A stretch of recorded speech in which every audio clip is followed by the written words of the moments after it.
Are you ready to take your business to the next level? Every day there are countless books and articles that are published offering the key on how to make your business a success. It's easy to feel overwhelmed trying to keep up and run your business. That's why Deb Creer created the Business Power Hour. Keep up on the latest trends, best practices, and techniques for how to make your business a success. Let the Business Power Hour do the heavy work for you.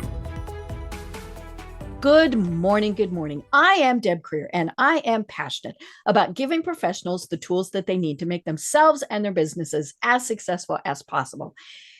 And a disclaimer, as we are recording this, the eclipse is happening. My internet is glitchy. And so we're just going to keep our fingers crossed that everything goes well because we want to have such a fantastic conversation today. So please join me in welcoming Analiza Quiroz Wolf to our program today. Welcome, Analiza. How are you doing? Fantastic on this eclipse day. Thank you so much, Deb, for having me. Perfect. I love it. Well, let me tell people a little bit about you, and then we will jump into this because this is going to be one of those discussions that I think is one of the most important that we need to have and that I hope everybody will share with others. So now that we've had a real good teaser on that, let me tell people a little about you. So a former nonprofit CEO and U.S. Air Force captain, thank you so much for your service. Analiza Quiroz Wolf is a seasoned certified executive coach and CEO of Women of Color Rise, an equity-based coaching firm focused on diverse leaders. She coaches social entrepreneurs, C-suite leaders, and CEOs to build their organizations and expand their impact. Analiza recently published The Myths of Success, a Woman of Color's Guide to Leadership. Drawing on research-based practices and stories from women leaders of color, her podcast, Women of Color Rise.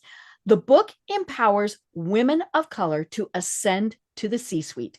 Analiza leads an online Women of Color Rise Next Level Leadership course. Oh my gosh, Analiza, we are going to have so much fun. So again, welcome to our program. Thank you. Well, I always like to know how it is that our guests got to where they are today. So tell us a little bit more about that. So, Deb, my parents immigrated from the Philippines to the United States. And so I'm a proud Filipina American, but I have to tell you that I wasn't always proud. I remember being young. I don't know if you read these books, the Sweet Valley High books with Elizabeth and Jessica, the blonde twins. And I dreamed of being blonde and blue-eyed and popular just like them. I mostly went to white schools. And I thought to myself, gosh darn, why do I have to be Filipina? I really wished I was more American. So it took me a while to grow into myself. And what I realized is that not going to great schools, we lived in a low-income neighborhood, and then having my mom bus us to a really good school. My brother is literally now an aerospace engineer, a rocket scientist. Wow. And then I ended up going to Stanford, Northwestern, Yale, to the Broad Center. And so I have all of these degrees, and I did not imagine that all of it really depended on how I saw myself. And so I served in the Air Force, like you mentioned. It was one of the best leadership training grounds. Then went on to do a Fulbright. So I went back to the Philippines to learn about my homeland. I did a study on prostitution.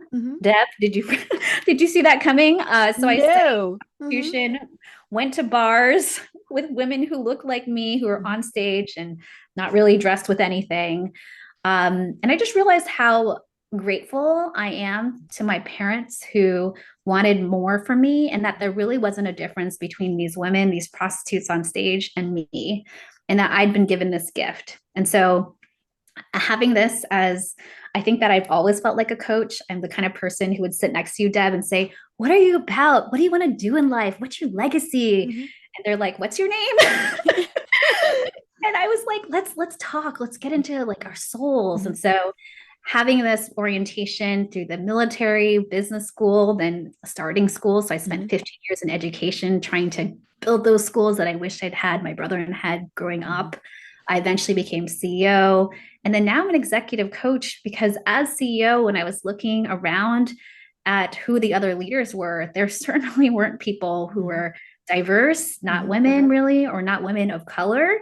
And I realized we needed support. And so that's how this ended up being the Women of Color Rise program. I really wanted people to know that we have to have a seat at the table because we are representing important groups and our voice matters and that we also matter. Oh my gosh. I love it. I love it. And so much in there to start talking about. So I read your book and I loved it. And, and for much of it, I did, for all of it, actually, I did think, okay, that applies to white women. But let's be honest, white women, in many cases, do have many more advantages than women of color. We might face the same situations, but I don't know, maybe it's just we've got a leg up, because the numbers of white women in senior leadership CEO positions is higher, but it's still a struggle. And I think one of the first things that really struck me was the fact that we talk about the glass ceiling and how we need to break through it. But you talk about the concrete ceiling. So talk more about that, because that was my first big aha moment. So Deb, the glass ceiling, many of us know that there's this ceiling that's hard for women to get past. It takes like extraordinary measures, sponsors, all of these other ways of defying gravity to bust through. And what makes this different, I want to bring you to a story, is I remember trying to find the next role, and I wanted to work for a woman of color. And I was looking around and looking around and looking around and looking around, and I just could not even see women of color at these top roles. There's like Condoleezza Rice, right? There's just so few and far between. And so that's what I mean by the concrete ceiling. It's not just glass where I can see through it and I'm like, oh, I got to get past it because I can see the vision. It's actually, I don't see it. And because I didn't see it, it never crossed my mind, Deb, that I could be it. And it took a white male saying to me, Analiza, I know you're looking for the next C-level position. Why aren't you looking to be CEO? And I was like, who? What are you're talking to me? He's like, I am talking to you with your leadership in the military, all of the roles you've done. I mean, people have taken these roles more junior and less experienced than you. I don't understand why you're not putting yourself up. And it was someone else seeing the reflecting back to say, you could do it, that I finally decided, actually, as part of the work, if I really want to help others, it means to model and to break through that ceiling. So that's a difference between the glass and concrete ceiling. Right. Yeah. Like you said, you can't even see anybody that's there. And we do, when we think about, who are women leaders of color, it's a awfully short list. And, and the whole DEI initiative. I mean, I'm sad and angry and annoyed and all of those things that we still even have to talk about this, because we shouldn't. It should be the best candidate. And and sometimes that's going to be a challenge. We'll talk about that a little bit later. But we have got to get more people of color in these leadership roles, because it's just so important. So talk to us more about that. Why is it so important that our companies are made up of more diverse people? So first, we want to talk about opportunity, equity, the American dream. If we really mean it, we want everybody to be able to realize the American dream, right? So just from that standpoint, beyond the fuzzy wuzzy patriotism, it's really about company impact, right? If we want the company to maximize revenues, maximize impact on even a nonprofit mission, we want everybody to deliver their best. Deb to deliver her best, Analiza to deliver her best, all of us delivering our best. And when we don't have representation of really good ideas, they should be different, right? If you and I were the same people coming up with the same ideas, I'm not sure that's going to bring the best innovation versus different ideas, ideas from our communities. I could bring some Filipina ideas. You could bring your ideas from your background. And that makes much more richer, innovative, money-making ideas that actually deliver value for all communities, including my community, who's willing to pay, right? And be help make money. So like this is good for everybody. And so we're talking about baseline, bottom line, caring for people, but also delivering on results. Right. Well, and to put it in a term, in a way where people might be able to understand it much better, it's, I cannot develop marketing campaigns for male oriented buyers, right? And of course, we've seen so many white male try to develop marketing campaigns for women, color, white, all of the above.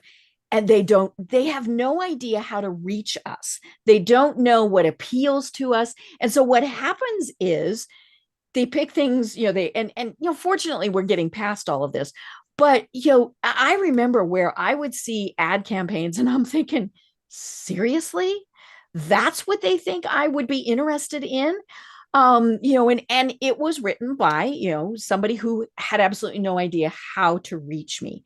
And so then, of course, I go, well, I ain't spending my money there, because they don't understand me. And it's exactly what you're saying. If we want to increase our sales, which is what everybody really wants, right? We have to be able to reach people with a message that is going to reach them best.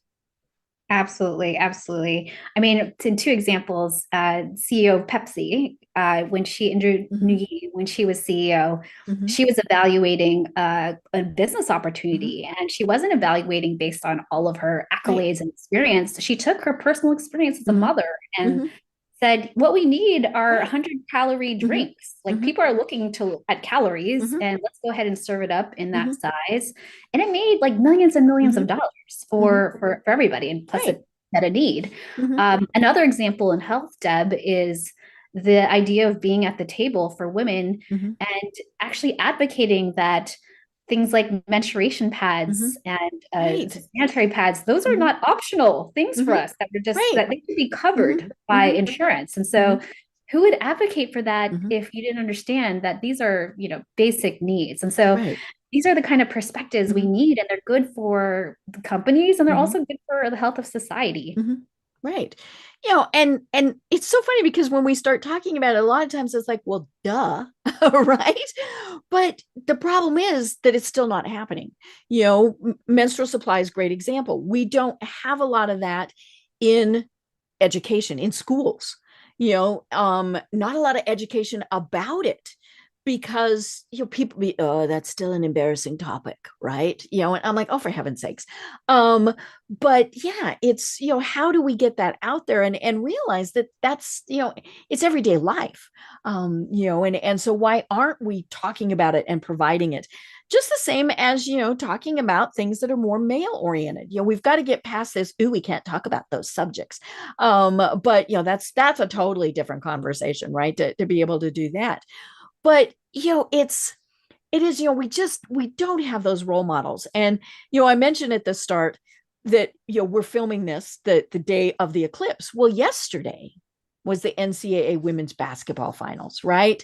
And now I'm a huge college basketball fan. I don't know if you are, and you did go to Stanford, so they did have a pretty good team, right? And to see the fact that more people watched the playoffs than many other games. I mean, that's just fantastic. So that'll be interesting to see how it continues. But I really like seeing that the head coach who won was Dawn Staley. She is a woman of color, and and bless her. I mean, she was so overcome with emotion. She couldn't do the interviews to start with. I mean, it was just, and I mean, everybody who, it's totally understandable. I mean, that's the pinnacle. She had done, and she'd done it before. I mean, this is somebody, but then I saw negative comments. Oh my God, I can't believe she was crying. And that actually is one of the points in your book, is that somehow we think we cannot show emotion and be a good leader.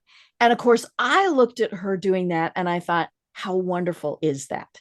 But yeah, a lot of men, and even, let's be honest, a lot of women were going, really? She can't get it together to stop crying. She was just so happy for those young women that they had done this, that it was incredible. But, let's talk about that. Let's, because, like I said, it is in your book that we think we cannot show emotion. So, let's talk about that myth. Yeah, Deb, it so connects this idea of the double bind Mm-hmm. that we are damned if we do and damned Mm-hmm. if we don't. Right. And when we think about leadership, right? If I were like Mm-hmm. general of the military Mm-hmm. or the Pope Mm-hmm. or the Mm-hmm. CEO of a company, I mean, the first face probably Mm-hmm. most of us come up with is Right. a white male, Mm-hmm. right? And here Mm-hmm. he is looking all stoic. He's not, Mm-hmm. you know, Yes. standing up, Mm-hmm. right. I'm a white male and that's how I talk Mm-hmm. and I have no emotion. I've got Mm-hmm. it in control. Declare war, Right. right? It's just Mm-hmm. like, okay, we will Mm-hmm. follow this Mm-hmm. person to the end. And so this is, we see it in you know, schools, Mm-hmm. history, our society. And so it's Mm-hmm. no wonder, right, that anything other than that Right. must be wrong. Mm-hmm. Female, person of color, Mm-hmm. emotions, Mm-hmm. being able to share personal, like a Mm-hmm. mother and a menstrual Mm-hmm. pad. Oh, you're like, Mm-hmm. oh, that's gross, bad, and Mm-hmm. you're something is wrong with you. Mm-hmm. Get you out of here. Mm-hmm. And so when you share this example of a woman who won, I mean, what more Mm-hmm. does she need to prove that Mm-hmm. she's a badass? Mm-hmm. It's still like, well, something is wrong with you because Mm-hmm. you're not matching my profile, our Right. profile of Mm-hmm. what a leader is. A Mm-hmm. leader is stoic. Mm-hmm. Yes, get excited, but get it together Mm-hmm. because that's what a leader does. Mm-hmm. And so that double bind, damned if you do, damned if you don't. Mm-hmm. I am a leader. And Mm-hmm. in this case, I need to, emotions are a bad thing Mm-hmm. because it's like if I show emotion, I am not going to show that I'm a um a strong leader. At the same time, if I Mm-hmm. don't show emotion, Mm-hmm. I'm not going to meet this model of Right. good woman, right? A Mm-hmm. woman is like, Mm-hmm. Deb, how are you? Mm-hmm. How is Right. your family? How's your stuff? How's Mm-hmm. health? I mean, then it's like, okay, well, if I'm stoic, Mm-hmm. I'm damned because I'm not emotional. And if Mm-hmm. I'm emotional, I'm damned Right. because I'm too emotional and Mm-hmm. I'm obviously not a good leader. Mm-hmm. And so damned if you do, damned if you Mm-hmm. don't. This is why women have a tough Mm-hmm. time leading because Mm-hmm. look at our candidates for president. You're just never good enough, never Right. stoic, Mm-hmm. never emotional, not ever right Mm-hmm. way. People are angry. Mm-hmm. It leads for really tough. Mm-hmm. What it does, it's no surprise then that Mm-hmm. women of color have a hard time. Women have a Right. hard time at those top Right. positions. Yeah. One of my favorite female leaders was Queen Elizabeth. I loved her. I just thought that, she did so many good things and became a leader at what in her early 20s. So, oh my gosh, I can't imagine that was back when the monarchy was still really strong. But she definitely had that British stiff upper lip, right? You never show emotion. But I remember when they were showing the images from the funeral for her husband, the one tear that went down her cheek made her so human, right? Mm-hmm. And to me, that was appropriate. It was appropriate for her.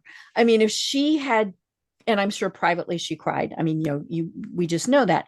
But if she'd broken down then, we might have thought, but it was appropriate for her.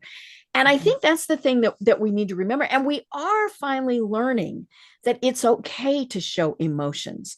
And it looks a little weird sometimes when there's especially a big tragedy, when you have a man who doesn't show emotion, because it's like, really? This just happened and you're still being Mr. Stoic? At least sniffle a little bit. But yeah, and I think emotion really is one of the biggest things, because I think, we hear people all the time say, well, a woman cannot lead X, whether it's company, military, government, all those things, because she gets too emotional. But that is where we look at it. And I don't know, I could be, I'm definitely drawing on the female perspective, right? I look at it and go, well, that does make them human. And I don't care if it's a male or a female, color or not, when they show that emotion, and maybe I should add the word appropriate emotion. And that's where I think we go, wow, they are human. They do feel. And because they feel, I think it does make them a better leader. I want to talk about that, Deb, because myself, when I was leading the Charter Network, a nonprofit, during COVID, I guess it's still COVID, but let's say the height of COVID, Right. And I remember during the Black Lives Matter movement, and there was a lot of Asian American hate. It still is happening, but in a really public way. I was sharing with the community about what we would do, our action steps forward. And I remember afterwards, the feedback was, okay, I'm clear on the plan, but I'm not sure you're feeling it. And I would say that it was fair feedback, right? I was following be really clear, make sure that I am transparent, but I wasn't showing my heart. And I think that is, when we are leaders, we need to show that we're affected too, as strong as we want to be, that it hurts us personally. Right. And it's a skill, right? How do we reveal the emotion, but also have people feel confident that we're going to move forward? And I think it's the vulnerability that allows people to trust us, to say, she is a human and she is someone who feels, and she feels with us. We're not alone. Right. So I want to just double click on your point that how do we share it? If I burst into tears and broke down and then ran off the Zoom, I mean, I think that's not helpful for our community, but yeah, let's show some of it. And then also, have the right balance of, we can do this. We can pull through. Right. Yeah. And I still remember, when, September 11th, and when they showed President Bush at that time getting the first notice, I mean, you could tell he was visibly upset. And then he went, okay, now we go forward. And to me, I think that, politics aside, and I think President Obama was another great leader who, and again, politics aside, who could show appropriate emotion. And sometimes it was just the joy at seeing his daughters, or you knew how proud he was of his wife, and things like that. And again, it's that emotion that makes us go, wow, they do get us. Yeah, exactly. I think also we go more of an extreme example when you think about Oprah and how open she is. It's her power move, right? If you think about all the different leaders in media, she stands out because she's like, I'm going to put everything out there with my emotion. And so many people trust her. They're like, my best friend's of Oprah. She doesn't know about me, but we're best friends. I'm like, yeah, that makes sense. Because Oprah, it's so we want to make sure that emotion is not a weakness. It's a power move. Be mindful of how you share it. At the same time, know that that's what allows us to connect, build trust, and stay human. Because being a leader is really hard. Like we can be human. We can be all parts of ourselves as we lead. Right. And it is, like I said, we're finally figuring out that it is appropriate to show that. When I worked back in corporate America, the company that I worked for went through some big layoffs. I mean, big. And initially, our CEO was very stoic, and people didn't like that. I mean, it was, and it was just, he was delivering the message and that was it. But then he started walking around and talking to people. And then you could see how deeply it affected him, that he was that things that he was talking about were changing people's lives, and so he did understand that. And I remember talking to him about the fact that when he, because that was my role, was I was in communication, so I was working with him on his messaging. I said, you've got to show that you understand, that what you're doing deeply affects people. And and he did. And it was just as simple as, like a catch in his voice, or even appropriate pauses, right? So that he wasn't just reading from the script that said, gee, we are so sorry that we are going to have to lay off X percentage of our workforce. It was, but him going around, that was what really convinced people, yeah, he gets us. So he's, and sometimes that is the thing, is we have to be strong at certain points, but showing weakness is a strength.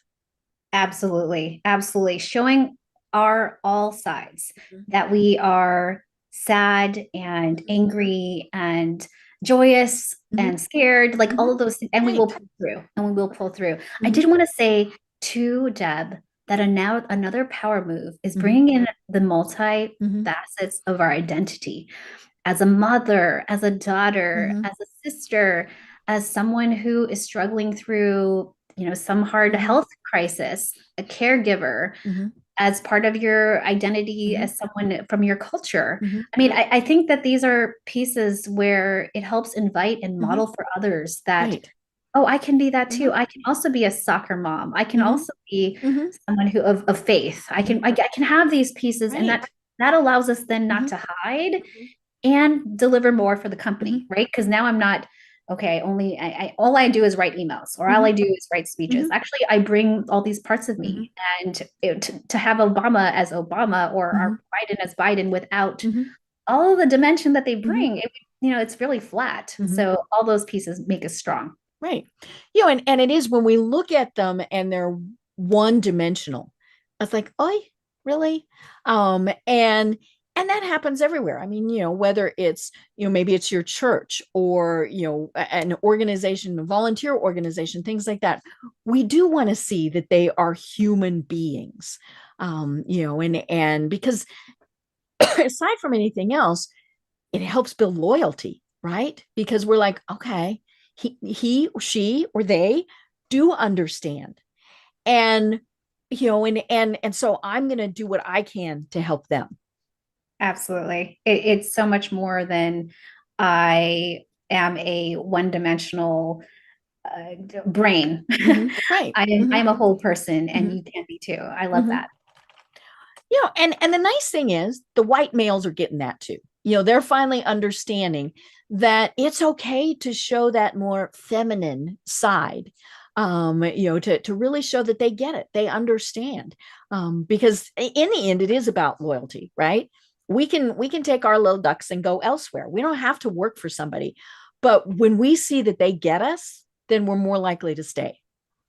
For sure, for sure. One of the myths I want to bring that point about loyalty, Mm-hmm. Mm-hmm. because it is often we have it, right? I'm a Mm-hmm. loyal person. I Mm-hmm. imagine you are too. Mm-hmm. And one of the things that I had believed was my parents had served my dad in the Navy for Mm-hmm. 22 years, my Mm-hmm. mom for like 30 years as a nurse. And I thought to myself, well, Mm-hmm. me too. I'm going to be Mm-hmm. loyal because the company will watch out for me. I'll be Mm-hmm. successful. And yes, we're loyal and we want to be loyal. At the Mm-hmm. same time, we need to make sure we take care of Mm-hmm. ourselves, and we Right. need to make sure we're getting the work we Mm-hmm. need, the titles, the Mm-hmm. money, Mm-hmm. and that does not make us greedy. And so Right. I Mm-hmm. just love that, because it helps to, Mm-hmm. we want to balance loyalty Mm-hmm. with watching out for ourselves, Mm-hmm. because frankly, who is, right, Deb? Did you Right. have someone Mm-hmm. who was like, let me Mm-hmm. guide Deb through her whole career, Mm-hmm. and then write a plan and introduce Mm-hmm. her to all the people, right? I mean, Mm-hmm. Deb had to do that. That's how you Mm-hmm. made this happen. Right. And we need to trust in ourselves Mm-hmm. Mm-hmm. so that we can have the impact we want to have. Right. And it's interesting because you talk in your book, you've got 9 myths for women of color, and then a 10th myth. That's really hard to say for organizations. And so, you talk in the book about the fact that women don't toot our own horns.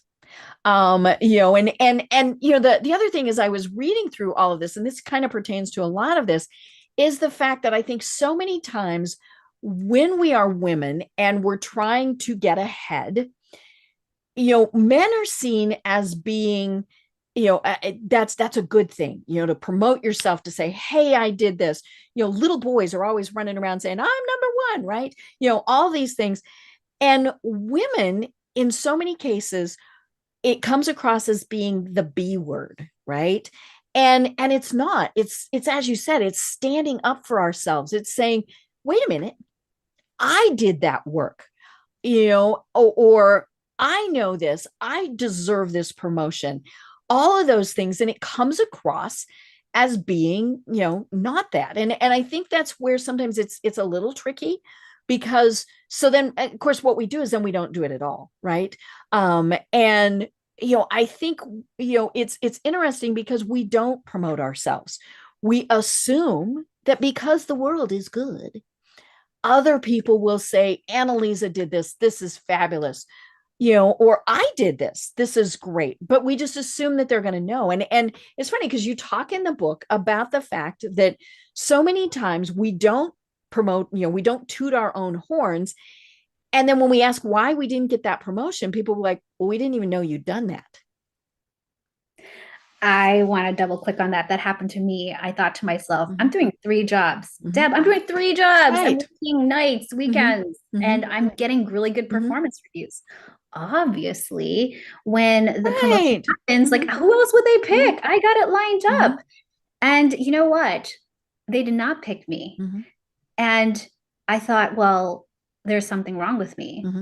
And actually, there was nothing wrong with me, but I missed an important component, Deb. And that was that if no one knew about what I was doing, as awesome as it was, then it's almost like it didn't matter that I did that. So, and my boss was like, oh, I had no idea. And I was like, and so now, yeah, you know, and this is the thing. I want to go back to your earlier point about what happens with boys and girls and why don't we do this, right? If you and I were hanging out and I said to you, hey, Deb, just wanted to let you know that I got this promotion. I have this new house. My kid got this chess championship and they're on these travel elite leagues. And here's all the, like, I'm not going to be popular. You'll say, Analiza, cross her off. Like, I don't want to be friends with her. Who is she? What a braggart. Yeah, like what a bragger and what a bee, right? Like I cannot believe her. She is not my people.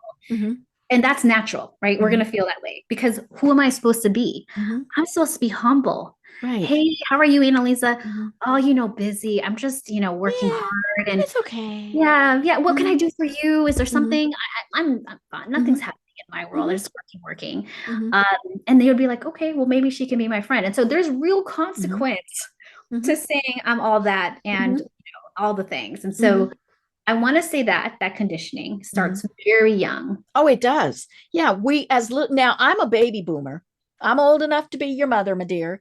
And we were really told, no, little girls do not brag about that. And then of course, what did we do? We told our daughters, oh, little girls do not behave like that.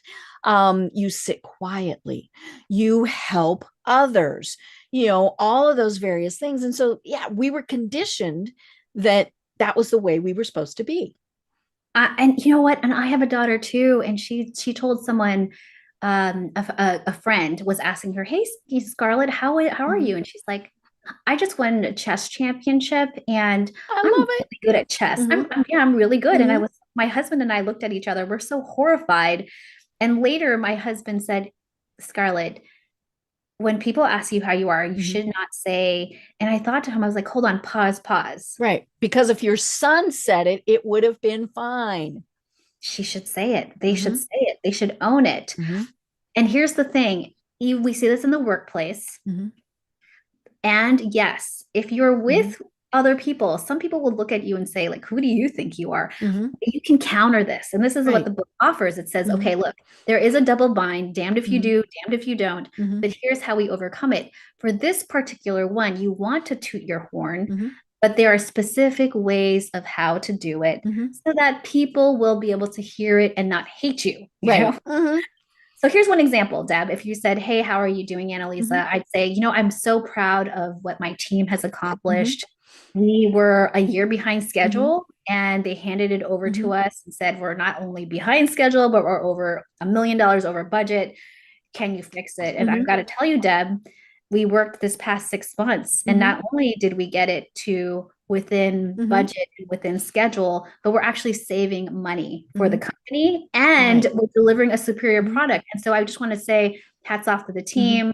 We really pulled it through, a really clear strategy, milestones, and actually I'm really proud of them. Now, what am I saying to you, Deb, by sharing this example? So I'm going to push back a little bit with you on this. Sure. Because there was a lot of we in there. Yes. And that's great. And I do that too. And I'm pushing back because I do that. I'm always deflecting and saying, oh my gosh, I'm so proud of the team. I'm proud of what we do, which is great. And I love doing that and especially if there are other women that were rising up, right? But somewhere in there, we need to get in, I am so proud of my team. Because it's, you know, I'm glad that I'm there. You know, it's kind of hard to figure out how to word this on the fly, but yeah, I'm proud that I am their leader because of this, because that gets the little brag back in for ourselves, but Yeah. also talks about the fact that, this is a fabulous team. Yes, absolutely. I think that's absolutely smart. And I guess I was assuming that they knew that I was the leader of the team, Mm-hmm. but But yeah, you we can need to definitely make say sure that I'm they really know. proud. See, that's the Yes, thing. that's Don't true. Yeah. assume. I'm proud that I was able to lead this Mhm. team through this really, Mhm. tough challenge, Right. and we Mhm. did it. Mhm. Yeah, I love that. We could definitely Mhm. edit because we can't assume that everyone knows Mhm. who the team Right. leader is. And so Mhm. let's own the team. Mhm. I lead this team. We were behind Mhm. schedule when they gave it to me. Look at us. We did Mhm. it. I'm happy. I'm proud that I led Right. this. Yeah, Right. nice. And it's funny because we also kind of deflect the praise, right? And I have this fabulous business coach, and she jumps on me when I do this. She will say, "This was great. I'm so glad you did this." And I will, "Oh, it was a team effort," and all those things. And she's like, "No, you need to say thank you. Acknowledge that they gave you a great compliment." So, when it would be, "Hey, Analiza, you had an absolutely fabulous project that you worked on," or the team, "It was so great to see that the team did this. Thank you." Thank you. Then go on with, "It was a fabulous team. I am so happy that," and sometimes thank you period is all you need to say, right? But it's really funny because we always do that, and whether it's something as simple as, "Hey, that's a really nice shirt you're wearing. Oh, I got it on sale." It's not, "Thank you." And so, yeah, and that really is something that I am working very hard on, is to accept that positive. And it can also be when they have a critique or a criticism, to own that also. And I think that's the thing is, sometimes it's just a couple words and then you go on. I'm so glad you raised this because it is a struggle, not Mhm. just to toot our horns, but also Mhm. accept compliments. Mhm. Thank you. And I want to build on that Mhm. because I did an exercise that I thought was so powerful with other women leaders. And not only this is to our safe space, right? It would be Mhm. like you and Mhm. me trust each other. Those, if you gave me a compliment, I would then say thank you. Mhm. And it's true. Mhm.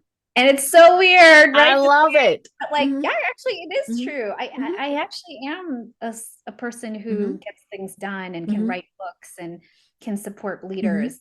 Yeah, let's own it. So it was a Mhm. beautiful Mhm. example of just let's accept it, but Mhm. actually own it. So Mhm. I love the push. Mhm. I love it. And here's the thing.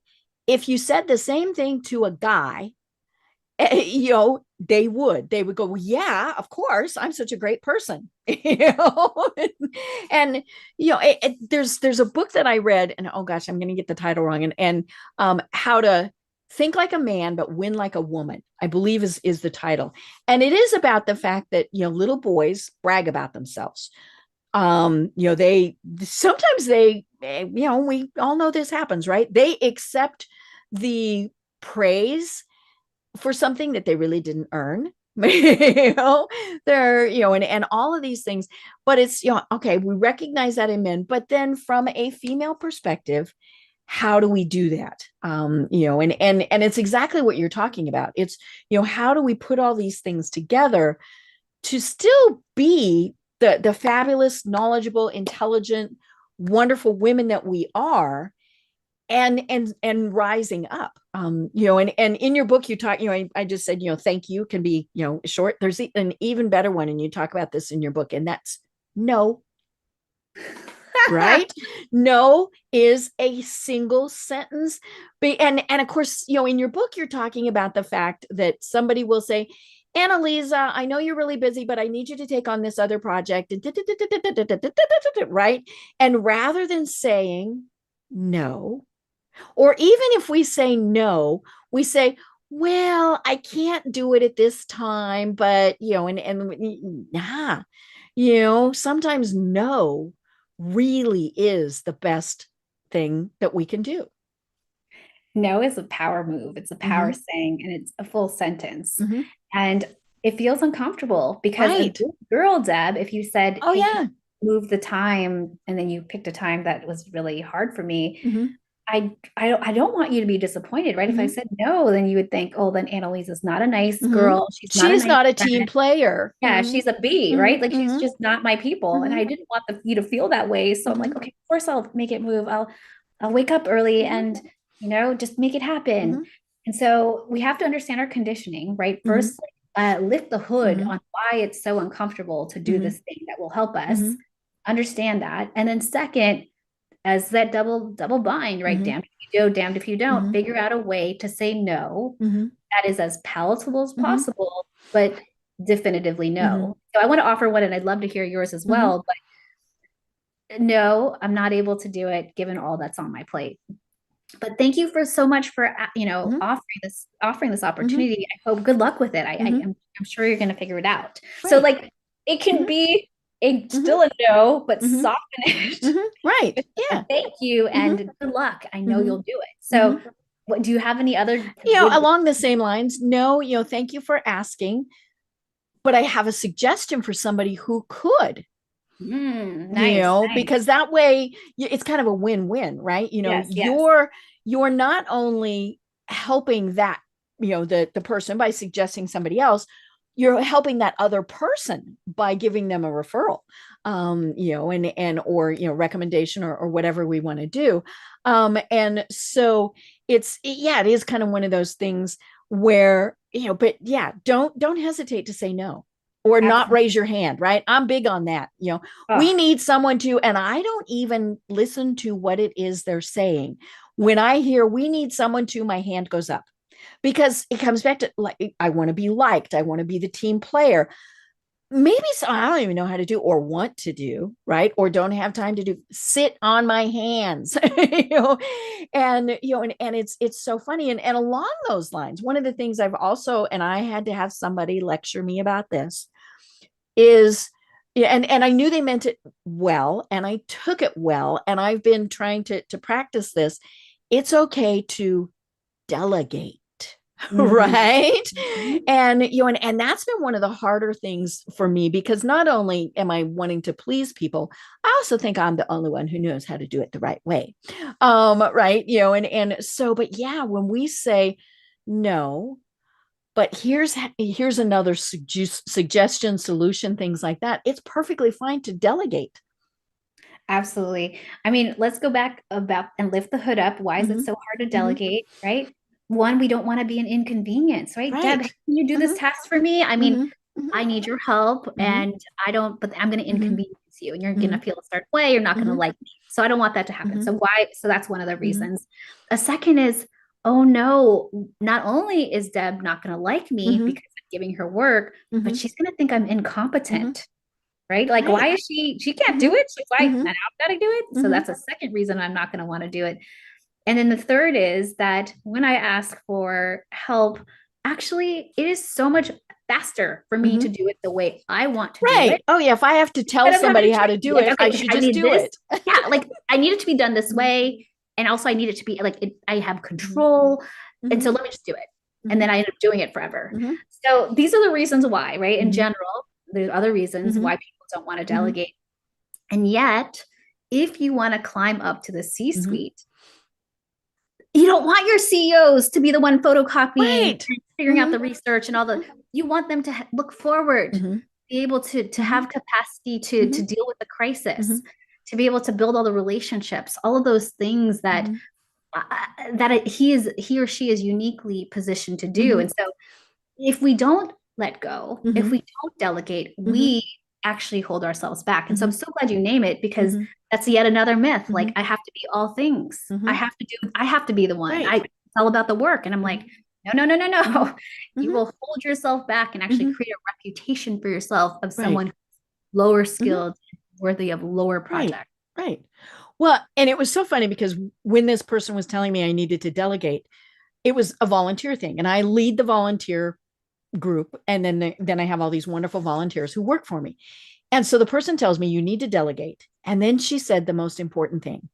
She said, you picked people who are smart and able to do it.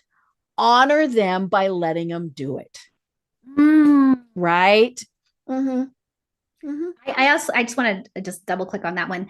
There is the beauty of supporting the next bench, right? What is the best Oh, gift we you can have give to. people, right? Like if Mhm. I was your trainee and I wanted to do a podcast and you said, I need to do all the things, Analiza, you can watch me, but I need to do all the things. I'm not getting trained, right? Actually, what would be a beautiful gift for you to give me, Deb? Let me give you a chance at accessing and working with our guests. Let me give you a chance at scripting something out. Let me give you a chance at maybe doing a podcast yourself and trying it. I mean, it's like a beautiful opportunity for me to learn a skill, feel empowered, and then now I'm able to do it on my own. So thank you for taking time. You have to see it this way of like leadership training and supporting other people behind us. Right. And, two things. First, they might very well do it better. So that's always fun.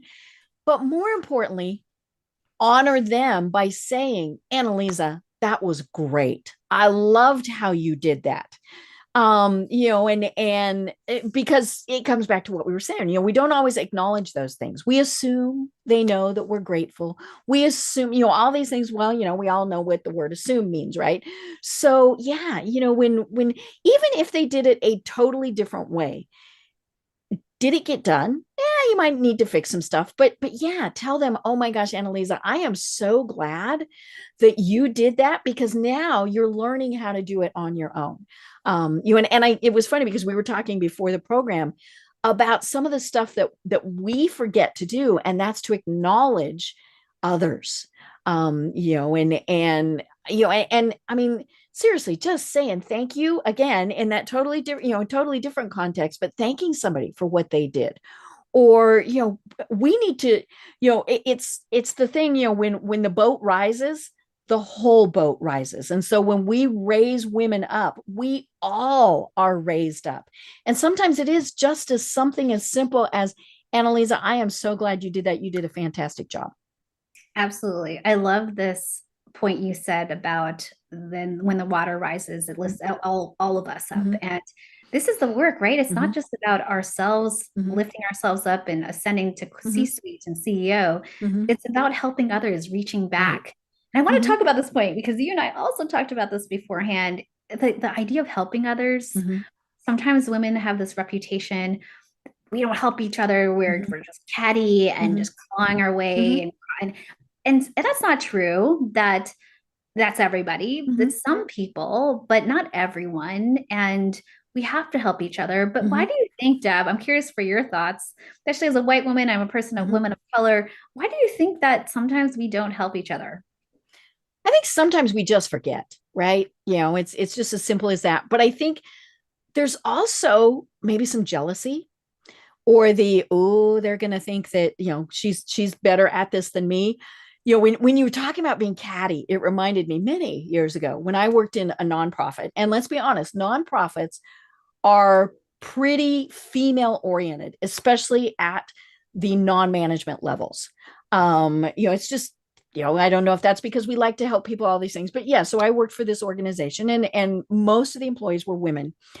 And they had this thing, and I was mortified when they did this. If you had been particularly catty in a meeting or something, you would go back to your office and you would find a box of Meow Mix. Right now, now you can do that now. This was like 30 years ago. Now you get HR would be notified, right? But it was one of those things. So instead of maybe helping that person to say, let's talk about how you might have worded that differently or something like that. It was just, oh my God, this was horrible. You were such a, but yeah, a box of Meow Mix, really? But yeah, we need to understand when we help other women, we're helping ourselves. So it's okay to give them compliments and to tell them that they did a great job. And we just all need to keep that in our minds, whether we're telling the whole world, oh my God, Analiza just did this fabulous thing, or just telling you. We have got to be always thinking, how can we do this? How can we help other women? Yeah, it's so interesting because there's a sense of, like you said, competition. Well, Deb, she thinks she's all that. And she's going to be better than me. Mm-hmm. And I don't want that. And so there's this strange fear. Mm-hmm. And I do think that if we switch to instead from scarcity to abundance, Mm-hmm. imagine what's possible. Right. Actually, if Deb gets this opportunity, Mm-hmm. that's actually good for me because then Right. I can ask Mm-hmm. Deb, maybe she can connect me. Mm-hmm. She can help me. And like that book title that you said, Think Like Men and Win Like Women, Mm-hmm. I think there's a piece of how men do it in Mm-hmm. general for networking. Mm-hmm. It is a I know Deb and now I can ask Deb for a favor, Right. right? Mm-hmm. For women, it's like I know Deb, I don't want to ask her for a favor because then she's not going to like me. Mm-hmm. And Right. actually, we do it more like men where I can ask Deb Mm-hmm. and can I say, Deb, can you help me? Mm-hmm. And hopefully then you'll say, okay, let me try Right. to help you because the more I help you, Mm-hmm. the more you'll help Mm-hmm. me. And then we can lift each other up. And so Mm-hmm. I do think there's something about Mm-hmm. that practice for men that we can take on and say we can operate both at Mm-hmm. relational level as friends, as people who Mm-hmm. want to like each other Mm-hmm. genuinely, and as people who can Mm-hmm. ask things and make Right. transactions Mm-hmm. and do deals and Mm-hmm. not feel like, oh, well, I'm trying to take advantage. I'm actually saying we can be both. Mm-hmm. We can be transactional and Mm-hmm. relational, all Right. of it at Mm-hmm. once. Right. And yeah, when we are rising others up, it's not an issue. Back to women's basketball. Caitlin Clark. Now, I'm not a huge Caitlin Clark fan, but maybe that's because she beat my Buffs. But what I liked about her was when they would say, now, she would acknowledge when they would say, you did such wonderful things. But then she almost always would say, this is a team sport. Now, I don't know what's going to happen next year when Iowa doesn't have her, but yeah, it was she would do that. She would say, this is I could not do what I do without all of these other women. And she's very true. I mean, it's now, basketball is a team sport. There's 5 people out there. There are individual sports, but when you hear, say, a tennis player talking about something, they're going to talk about their coaches, all the other support. They all know that we're not in this little box, and and we don't do it alone. But yeah, I always like that Caitlin acknowledged the fact that it is a team sport. But she thanked them. She acknowledged that, that yeah, she's scored more than anybody, right? And all sorts of things, because it's true. And I think that's the other thing is, sometimes we think, well, it's true, so I don't need to acknowledge it. No, she would say, yeah, I did that. And sometimes it came across not quite the way you might want, but it was, I loved it. And again, I loved all this conversation that it has started with what women can do. And that's, to me, that's been one of the greatest things about all of this. Absolutely. We can own it. Yes, that's true. Mm-hmm. And I'm also grateful Yeah. to the people Mm-hmm. who supported Mm-hmm. me, including your team. We can Right. balance it. That's the thing, Right. is you Mm-hmm. own it Mm-hmm. and then make sure we also don't soften ourselves, Right. but like allow it to Mm-hmm. be something received and balance the double bind. So good. Mm-hmm. Yeah. Well, oh my gosh, Analiza, we've only got about 5 minutes left, and we still have so much to talk about. So I just definitely have to have you on again. But now here's my big question is, as a white woman, what do I need to do to help more women of color be successful? Thank you so much for that question, Deb. First, because it is what we need to do is support each other. Second, it acknowledges privilege as a white woman supporting a woman of color. There's an acknowledgement that you have access to things that I might not have access to. So thank you for the question and the support. Here's what I would say is this direct question is first and foremost the most important thing. The second part is there might be things that the person you're trying to support with might not know they need. So the most important thing that I've experienced with people when they ask is access perhaps specifically to social capital. Mm-hmm. People in your network who I likely don't have connections with. So people who have done this for me have said, I have a senior leader that in the field that you're looking to enter. I have a connection to the hiring manager. I have a connection to the sponsor. I have a connection to a board member. I mean, people that I wouldn't even think to ask. They open their, back in the day, the Rolodex, their LinkedIn, right, for access introductions. And when they do these personal introductions, that is how I'm able to get in the room and to be considered. So right. Social capital. The second thing I would say is, when there are times people ask you to say, do you know someone who could lead this project, who could get this role, who could be promoted? That's when you name the person, because otherwise they wouldn't even think about this me. And so name the name.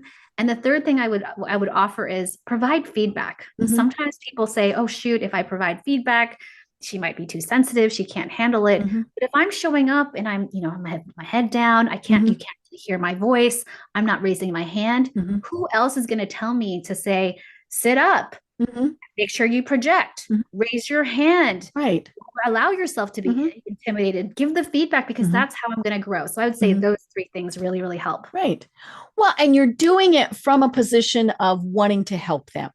We all remember, mom saying, sit up straight. No, but if I were to say, Analiza, I've noticed something, and I'm saying this because I care, right? Then it's going to be taken totally different. It's, oh my gosh, like I said, this has been such a fun conversation. We really have just scratched the surface on this, because I think it is so important.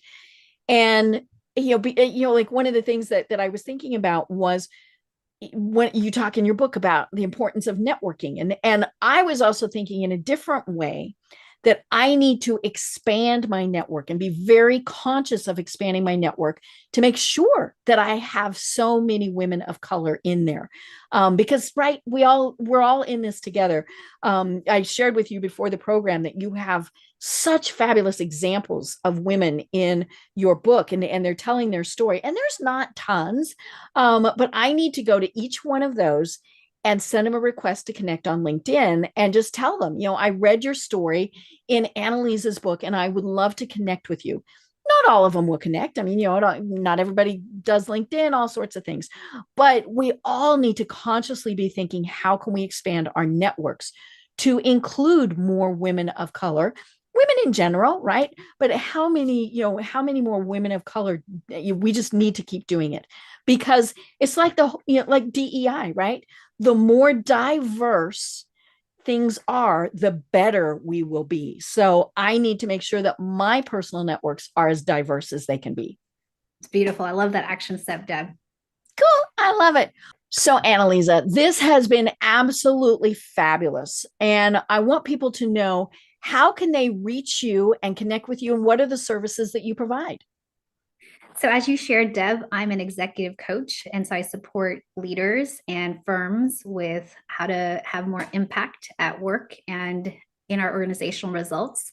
You can find me on analizawolf.com, ANALIZA Wolf, WOLF.com. You can also find me on Instagram, Analiza Wolf, Facebook, Women of Color Rise, LinkedIn. And if you can have any of these services or would be interested, you can reach out to my email, analiza@analizawolf.com, as well as this book, The Myths of Success, A Woman of Color's Guide to Leadership. Perfect. I love it.